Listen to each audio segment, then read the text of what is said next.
Alright boys, welcome back to another video on the channel. Today, I'm going to be showing you guys how to do GFX without having to use Photoshop. So let's get right into it. So I got a comment from this guy right here. I'm going to put it up on screen. He had asked how to do GFX without Photoshop. And so I was like, okay, I'll do that today then. So basically, since I'm not home right now, I don't have all my renders because I didn't back them up on Mega or do anything like that, unfortunately. If I don't have any renders to work with, is I go to the dev forum and I search under community resources and search renders. And normally there's a lot of cool people that give free ones, like this guy right here, Yafael or whatever. I don't know how to say his name.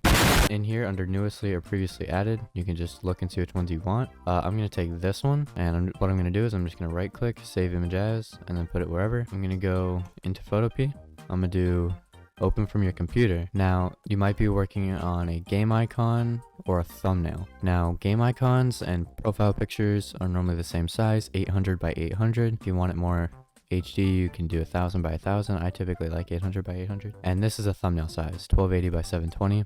Or 1920 by 1080. So today we'll be working on a thumbnail, because why not? And so what I'm going to do is I'm going to find some ROBLOX scenery. Normally what you would do is when you're doing the render, you would import the map you have into Blender and render it there. But since I don't have Blender or any of that, I can't do that. Don't use other people's maps. This is just a reference. And then what I'm going to do now is I'm just going to move this and scale it and rotate it to where it like looks like he's in the map.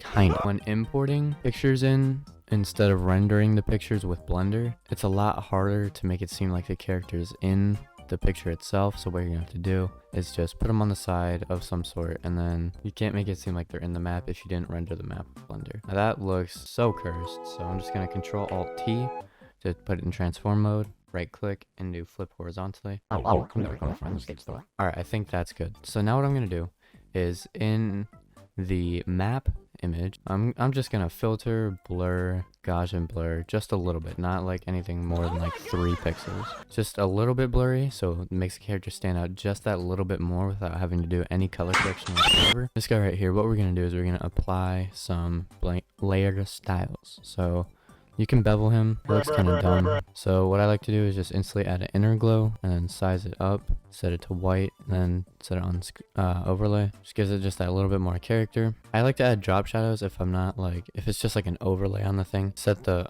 angle to 103. Okay, yeah, so then I'm gonna set the opacity to 50 maybe. 75, 50 works.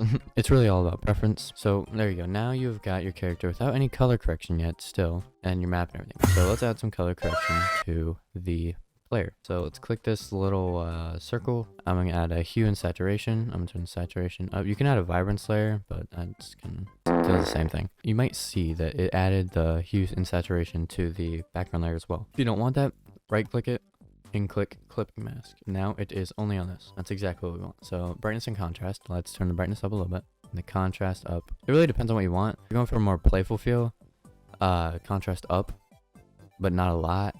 And if you're going for like a very serious feel, you can turn contrast up a lot. So really whatever you want. Clipping mask, it's just a better idea to have good amount of contrast and everything. Some exposure.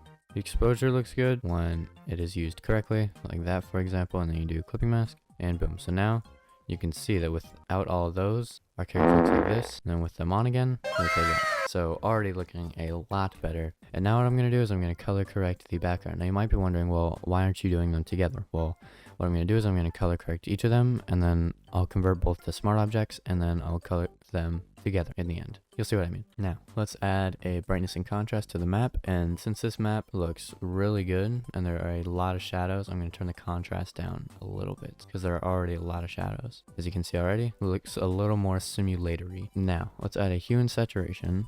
And turn the saturation up a little bit. When I say a little bit, I mean crank it up. Do whatever, really, doesn't matter. Okay, so clipping mask. What I'm going to do is I'm going to add an exposure about there or so. And now you might be wondering, well, why? Now it's starting to look pretty stupid. Well, what you can do now is blur it a little bit more. Just not a lot, just like 2 again. So now what I'm going to do is I'm going to folder these by selecting all of them and clicking Control G, name the folder to backup. I'm going to click Control and then J creates a copy of it. I'm going to hide this layer right here. And then what I'm going to do is I'm just going to right click this backup copy and click convert to smart object. So now what I'm going to do is I'm going to click it. I'm going to do this. I'm going to do a curves, and I'm going to go to red and turn up the red just a little bit, like move it up. As you can see, it already gives it that more playful tone. Make sure it's got like a slight bend in it. Doesn't have to be perfect, and it looks a lot better like that. So I'm going to go back to the curves, and I'm going to go to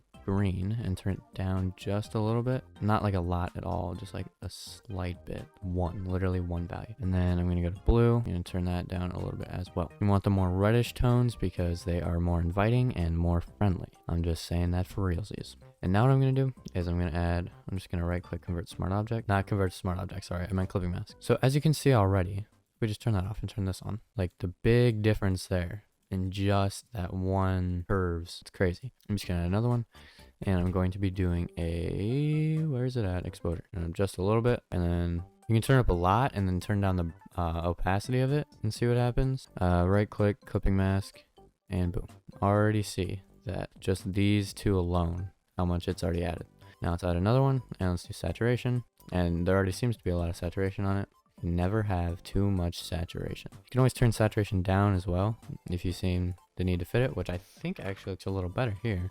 Yeah, in my opinion, that looks a little better. You don't always have to though. We've got this, so in my opinion, that looks pretty good. We're not done yet actually. So what I'm gonna do is I'm just gonna group this, name it backup, get rid of this backup, and now we've got these. I'm gonna control J, turn this one off, and right click convert to smart object. What I'm gonna do is I'm gonna create a new layer, and I'm gonna add a gradient. I'm gonna click G, and you can see that this gradient tool has popped up. So to make this the gradient that I want, I'm going to select this one right here, this second one. I'm gonna change the color to white. Now I can drag this over and have it be like that.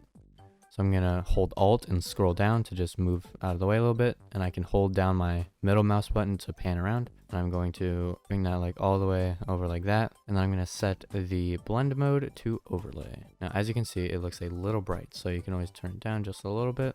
You know what, I might move this from the right side to the left side just to make sure that it hits the player more, and I'm going to drag it over. And make sure this is on a new layer, by the way. And then I'm going to go to this overlay. And now that makes it look pretty stupid, not going to lie. So I'm just going to turn the opacity down just a little bit. Just bright enough to like be able to see, but not bright enough to like affect everything. Looks pretty good. So now in the other corner, I'm just going to add another gradient. I'm going to make a new layer, add another gradient, and I'm going to change the color to black this time. And this one, don't change the blend mode at all. Opacity down a little bit. In my opinion, that looks pretty good. So now what I'm going to do is I'm going to go to my player here, and I'm going to have to select him.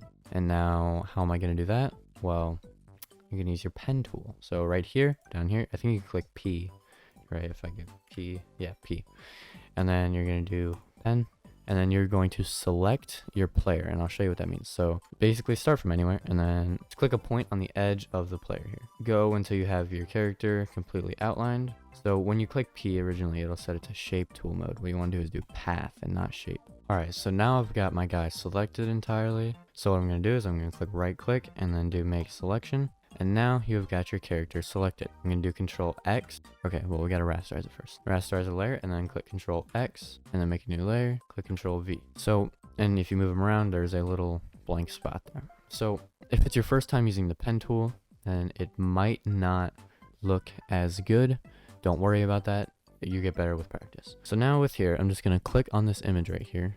I'm going to hold Control and click that image right there, and that'll just select him. And now I'm going to click the brush tool, and I'm going to scale it up like to about 250. And then I'll change the hardness down all the way. Turn up a little more if you have to. And then I will start drawing at 30% flow. And then I'm going to set this to white, and I'm going to start just drawing in little, or just like tapping in these little highlights. So you want to be doing that on a new layer. I'm just going to scale it up and rotate it a little bit to make it seem more like it's alive.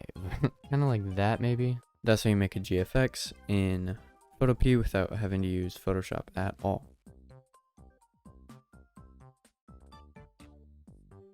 So if you guys do like this content, then make sure to subscribe and like, because we hit 100 subs, and that's insane. So thank you guys so much for that. That is absolutely insane, and I'm very thankful for that. Sorry if you hear my stupid chair squeaking. For giveaway, I do not have the card yet, but I promise you guys I will be getting the card soon. So don't worry, the giveaway is still on. Just make sure you're following me on Twitter, so when you get the poll, you're able to vote and get in. We are doing an 800 Robux giveaway, and it's happening now. So make sure to sub and follow me on Twitter. The poll will be up soon. And yeah, I'll see you on the next one.